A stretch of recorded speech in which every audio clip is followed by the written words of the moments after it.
আসসালামু আলাইকুম বন্ধুরা, বেঙ্গলি ফুড উইথ সুমি চ্যানেলের সকলকে স্বাগতম। আজ আমি বানিয়েছি একবারে ঘরোয়া স্টাইলে গরুর মাংস কষা। গরুর মাংস গরম মশলা আর পেঁয়াজ আদা রসুনের সাথে এই রান্না হবে দারুণ একবারে। চলো তাহলে শুরু করা যাক ভিডিওটি। প্রথমেই আমি নিয়েছি একটি প্রেসার কুকারে গরুর মাংসগুলো আগে থেকে কেটে রেখেছিলাম, তারপরে ধুয়েও রেখে দিয়েছিলাম। সেগুলোকে একে একে প্রেসার কুকারে তুলে নিচ্ছি। প্রথমে আমি দিয়ে দেবো কুচি পেঁয়াজ, কেটে রাখা ছিল সেগুলোকে, পেঁয়াজ কুচিগুলোকে দিয়ে দেবো। এখানে আমি 3টা পেঁয়াজ নিয়েছি কুচি করে রাখা। তারপরে সর্ষের তেল দিয়ে নিচ্ছি পরিমাণ মতো, হলুদ গুঁড়ো, তারপরে লঙ্কার গুঁড়ো,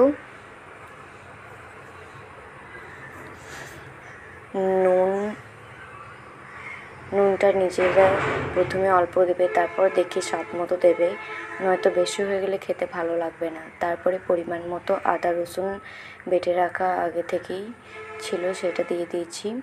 তারপরে 2-3টে তেজপাতা কুচি করে দিয়েছি। এরপর এটাকে ভালো করে ম্যারিনেট করে নিতে হবে, খুব ভালো করে মিক্স করে নিতে হবে হাতের সাহায্যে। দেখতেই পাচ্ছ তোমরা এই ভিডিওর মাধ্যমে আমি কিভাবে খুব হাতের সাহায্যে কীভাবে মিক্স করে নিচ্ছি। তারপরে ভালো করে ওটাকে অল্প পরিমাণে জল দিয়ে ভালো করে প্রেসার কুকারে বসিয়ে সিটি দিয়ে নিয়েছি। এই দেখো, এইভাবে তৈরি হয়ে গেল আমার সুন্দর ঘরোয়া স্টাইলে একবারে গরুর মাংস কষা।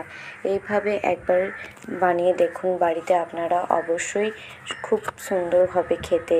যদি ভিডিওটি ভালো লেগে থাকে অবশ্যই লাইক, কমেন্ট, শেয়ার